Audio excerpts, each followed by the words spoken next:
Aujourd'hui, sur le continent africain, vous en tant qu'expert et spécialiste du négoce des matières premières, est-ce que vous pouvez nous dire quelles sont les matières premières les plus convoitées dans le monde en général? J'aime cette question parce que j'aime cette question parce que c'est une question qui revient tout le monde. Je vais vous décevoir, malheureusement. En matière de négoce des matières premières, oui, les matières premières varient en fonction du temps. L'importance varie en fonction du temps. Au XIVe siècle, le négoce des céréales était l'activité du moment. On a la fameuse histoire de... comment on l'appelle encore ce monsieur? Oui.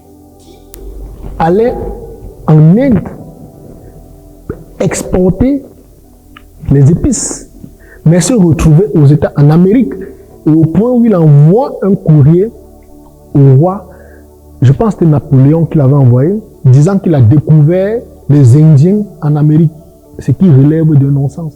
Il faut comprendre qu'il était explorateur, mais au fond, il était négociant. Et après le XIVe siècle, on a eu au XVIe siècle le négoce du coton et du sucre. Oui. Et c'est l'une des raisons pour lesquelles nous avons nos parents qui ont payé nos tribus. On avait besoin de la main-d'œuvre pour développer le coton.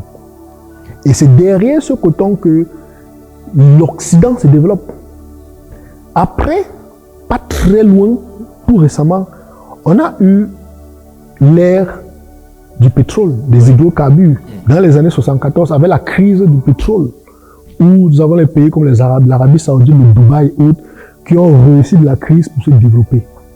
Je vous dis pour que vous puissiez bien comprendre. Et maintenant, revenons autour de nous, on a la Chine, les pays qui émergent, la Chine, l'Inde, le Brésil, l'Afrique du Sud, qui ont besoin de l'énergie. C'est-à-dire que maintenant, nous avons les céréales. La Chine a besoin de céréales pour nourrir son peuple. La Chine a besoin de pétrole pour alimenter les usines. La Chine a besoin de charbon. La Chine a besoin de métaux. Et d'autres pays également ont besoin du cuivre, du lithium, de l'aluminium et bien d'autres. Vous comprenez que les matières premières varient en fonction de la période. Oui. Donc il n'y a pas un moment précis. Mais maintenant, je dirais que dans 20 ou 50 ans, la matière première qui fera l'objet de toutes les guerres sera le lithium. Pourquoi? Parce que nous tous avons des téléphones. Et les serveurs ont besoin de grosses batteries pour accumuler l'énergie. Et vous allez voir que derrière vos téléphones, c'est écrit lithium.